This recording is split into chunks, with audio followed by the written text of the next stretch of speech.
Good morning students. आज की इस क्लास में हम lesson 3 play time is fun time इसको रीड आउट करते हैं, समझते हैं। प्ले टाइम मतलब खेलने का समय, इज़ मतलब है, फन टाइम मतलब मस्ती का समय। जो खेलने का समय है वो मस्ती का समय है। तो देखते हैं। आई एम ए चाइल्ड, मैं एक बच्चा हूँ। I am not meant to sit still, इसका मतलब ये नहीं कि मैं अभी भी बैठा रहूँ। Keep my hands to my self, मेरे हाथ को मुझे सौंप दो या फिर मेरे हाथ मुझे दे दो। ये कहने का तरीका कि मैं अपना कुछ खुद कर सकता हूँ। Take turn, stand in a queue and be patient. Take turn, take turn मतलब पलटना या मुड़कर।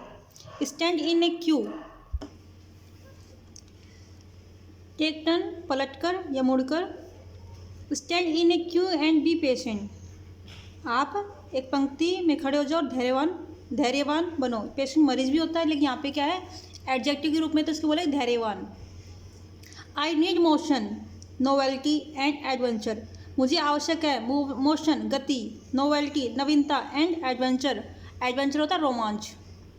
आई नीड टू प्ले, मुझे आवश्यकता है खेलने की। एंड ट्रस्ट मी, और मेरा विश्वास करो, आई एम लर्निंग, मैं सीख रहा हूँ। ये बच्चा ये अपने पेरेंट्स से बोल रहा है। क्वाइट इसका क्या है, कोट क्या है। If you had a good time playing the game, you are a winner even if you loss it. If you had a good time playing the game, अगर आपके पास खेलने का पर्याप्त समय है, एक कोई भी खेल खेलने का पर्याप्त समय है, तो you are a winner even if you lost it, अगर वहाँ पर तुम हार जाते हो तो भी वहाँ पर आप विनर ही होते हो। अब हम देखते हैं इसका next. Playing teaches us how to face the world, how to solve problems, how to communicate and enjoy things. Playing जो खेल है वो सिखाते हैं, टीचर्स मतलब सिखाते हैं, अस या पढ़ाते हैं हमें। How to face the world, संसार को किस प्रकार से फेस किया जाए, किस प्रकार से संसार का सामना किया जाए। How to solve problems, और प्रॉब्लम को किस प्रकार से सॉल्व किया जाए, प्रॉब्लम को किस प्रकार से हल निकाला जाए, समस्या का हल किस प्रकार से निकाला जाए। How to communicate and enjoy things, किस प्रकार से कम्युनिकेट करें, कम्युनिकेट मतलब संवाद करें, बातचीत करें। एंड इन्जॉय थिंग्स, और किस प्रकार से वस्तुओं का आनंद लेवें। तो ये सब हम किसे सीखते हैं, प्ले से, खेल से। Recreation is doing something to relax and have fun. Recreation, recreation मतलब मनोरंजन। मनोरंजन क्या है, मनोरंजन है is doing something to relax and have fun, ऐसा कुछ करें जिससे हमें आराम और फन मिले, मजाक मस्ती मिले। There are several means of recreation, वहाँ पर अनेक प्रकार के रिक्रिएशन के मतलब हैं। बट लेकिन the most relaxing of them is playing games, लेकिन द मोस्ट सबसे अधिक रिलैक्सिंग आराम देने वाला ऑफ देम उनमें से क्या है, इज़ है प्लेइंग गेम्स, गेमों को खेलना, खेल को खेलना। Which is your favourite game, यहाँ पे हम ना फेवरेट गेम का नाम लिख सकते हैं। आपको कौन सा गेम फेवरेट है, इंडोर गेम या आउटडोर गेम, जो भी आपको चेस, लूडो या फिर क्रिकेट, हॉकी, जो भी आपको पसंद उसका नाम हम पे लिख सकते हैं। It is an indoor outdoor game और एन इंडोर गेम, जो आपका गेम है, अगर आप घर के अंदर खेलने वाला गेम पसंद करते हो तो आप लिख दो इंडोर गेम, और घर के बाहर जैसे क्रिकेट, हॉकी वगैरह पसंद है आपको, कुश्ती वगैरह, तो आप लिख सकते हो outdoor game. It is a team game और ए सोलो गेम, ये किस प्रकार गेम है, जो आपको गेम पसंद है वो किस प्रकार का गेम है, टीम गेम, टीम के साथ खेलते हो, या सोलो एकल खेलते हो। तो यहाँ पर आप इसको अगर टीम गेम है तो टीम अप, या फिर अकेले खेलते हो तो सोलो गेम लिख सकते हो आप। फिर नेक्स्ट है गेम्स एट होम, गेम्स खेल एट होम घर पर, घर पर जो गेम्स होते हैं वो कैसे खेलते हैं। There are many games that we play, यहाँ पर अनेक प्रकार के गेम्स हैं, दैट वी प्ले जो हम खेलते हैं। सम ऑफ देम, उनमें से कुछ, आर इंडोर गेम्स, वापस कुछ कैसे हैं, इंडोर गेम, घर के अंदर खेलने वाले games, like ludo, chess, carrom, video games and play station. Some games are outdoor game, कुछ गेम्स ऐसे होते हैं जो कि आउटडोर गेम्स हैं, जो कि घर के बाहर खेले जाते हैं। मतलब एक डोर, एक दरवाजे, चार दीवारी के बाहर खेलने वाले आउटडोर गेम, और चार दीवारी के अंदर खेलने वाले indoor game. Like cricket, hide and seek and पिट्ठू, ये किस प्रकार से गेम है, आउटडोर गेम्स हैं। Both type of games, both मतलब दोनों, बोथ मतलब दोनों टाइप्स ऑफ गेम, दोनों प्रकार के जो खेल हैं, आर इंटरेस्टिंग, कैसे होते हैं, रुचिपूर्ण होते हैं, and very popular amongst the children, और बच्चों के अंदर बहुत ही पॉपुलर होते हैं, प्रसिद्ध होते हैं। They are different games for children of different age group, वहाँ पर अलग अलग एज ग्रुप के बच्चों के लिए अलग अलग प्रकार के गेम्स होते हैं। अब हम देखते हैं जो छोटे बच्चे होते हैं वो अलग प्रकार के गेम खेलना पसंद करते हैं, और जो बड़े बच्चे होते हैं वो अलग प्रकार के गेम खेलना पसंद करते हैं। फिर इसमें नेक्स्ट है हमारा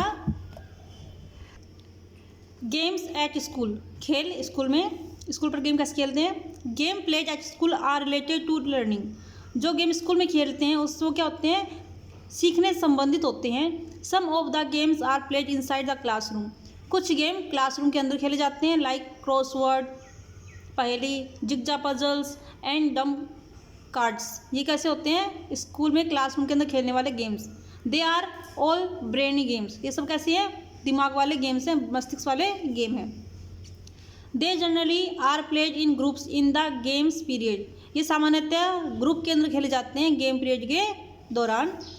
सम games are played in the school playground, कुछ गेम्स होते हैं जो स्कूल के प्लेग्राउंड में, स्कूल के खेल के मैदान में खेले जाते हैं, लाइक जैसे हाइड एंड सीक, जैसे कि हाइड एंड सीक, छुपन छुपाई, cricket and hockey. They can be played in the park near our houses but not on roads, they can be played in the park, ये हम park में भी खेल सकते हैं जो हमारे घर के आसपास होते हैं, बट लेकिन नॉट ऑन रोड्स, लेकिन रोड पर नहीं खेलना चाहिए। इनसाइड आवर हाउसेज, और नहीं घर के अंदर। As they can cause injury और डिस्टर्ब अदर, क्योंकि इस प्रकार के गेम्स होते हैं जैसे cricket, hockey, hide and seek, क्या कर सकते हैं, घर के अंदर किसी को चोट पहुंचा सकते हैं और दूसरों को डिस्टर्ब कर सकते हैं, इसलिए इन गेमों को घर के अंदर और रोड पर नहीं खेलना चाहिए। ये घर के पास जो पार्क होते हैं उसमें हम खेल सकते हैं। यहाँ पे इंडोर गेम्स के जो आपको दे रखे हैं जैसे जिग्सा पजल्स, क्रॉस वर्ड्स। यहाँ पे outdoor games cricket, hockey. Now I know some games required coaching, जैसे कि training under an expert like judo, gymnastic, boxing and swimming. Some games required coaching, कुछ गेम ऐसे होते हैं जिनमें कोचिंग की आवश्यकता होती है, प्रशिक्षण की आवश्यकता होती है, जैसे कि उनके अंदर ट्रेनिंग देते हैं एक कोच के द्वारा, जैसे कि जूडो होता है, जिम्नास्टिक होता है, बॉक्सिंग होता है, स्विमिंग होता है, ये किसी प्रशिक्षक के माध्यम से ही सीखे जा सकते हैं। अब नेक्स्ट है take a break, write the name of the game to which the following pictures are related to, इस गेम्स के नाम लिखने हैं जिनसे संबंधित पिक्चर्स रिलेटेड हैं। फर्स्ट है हॉकी, ये रैकेट या फिर जिसको हम बोलते हैं चिड़ी बल्ला, ये क्रिकेट, टेनिस और ये टेबल टेनिस, तो इस प्रकार के गेम हैं। अब हम देखते हैं आगे coach. A coach is an expert of the game, एक कोच क्या होता है, एक गेम का एक्सपर्ट होता है।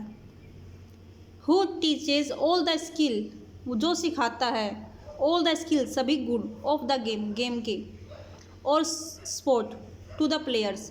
एक कोच होता है वो एक गेम का एक्सपर्ट होता है जो कि सभी स्किल्स, गेम की स्किल्स और स्पोर्ट्स की स्किल्स को खिलाड़ियों को सिखाता है।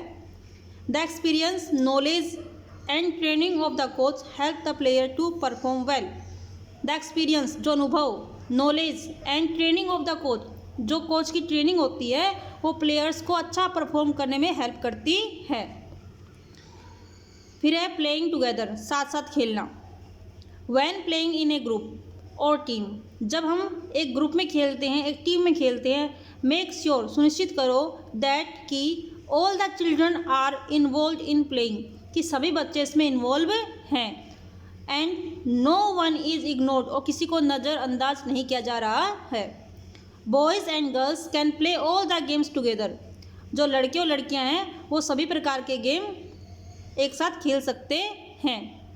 आगे हम देखते हैं इसमें जो हम साथ साथ गेम खेलते हैं उसमें किसी भी बच्चे को इग्नोर नहीं किया जाना चाहिए, और सभी प्रकार के गेम्स होते हैं वो बॉयज़ और गर्ल्स साथ में खेल सकते हैं।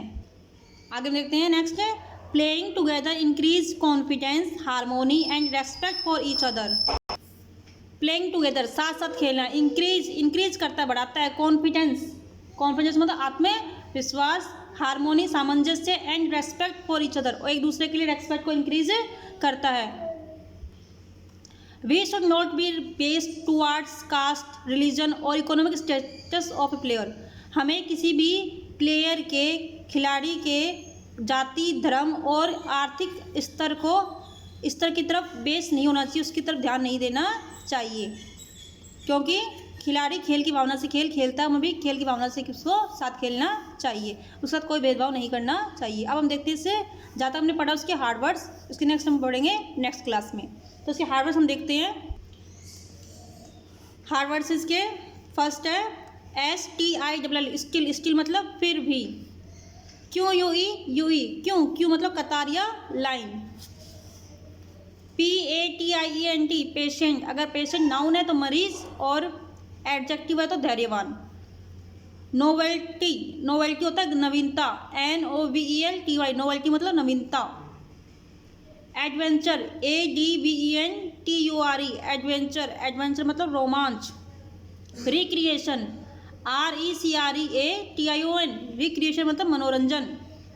सेवरल, SEVERAL, सेवरल मतलब कई। सोलो, SOLO मतलब एकल। पॉपुलर, POPULAR, पॉपुलर मतलब प्रसिद्ध। INJURY, इंजरी मतलब चोट। एक्सपीरियंस, EXPERIENC, एक्सपीरियंस मतलब अनुभव। नेक्स्ट है नॉलेज, KNOWLEDGE, नॉलेज मतलब ज्ञान। फिर है इग्नोर, IGNORE, इग्नोर मतलब नज़रअंदाज करना। नेक्स्ट है हारमोनी, HARMONY, हारमोनी मतलब सामंजस्य। रिलीजन, RELIGION, रिलीजन मतलब धर्म। ये अब तक हमने देखा उसके चैप्टर के हार्ड वर्ड्स हैं। नेक्स्ट क्लास में हम आगे से पढ़ेंगे उसके हार्ड वर्ड देखेंगे।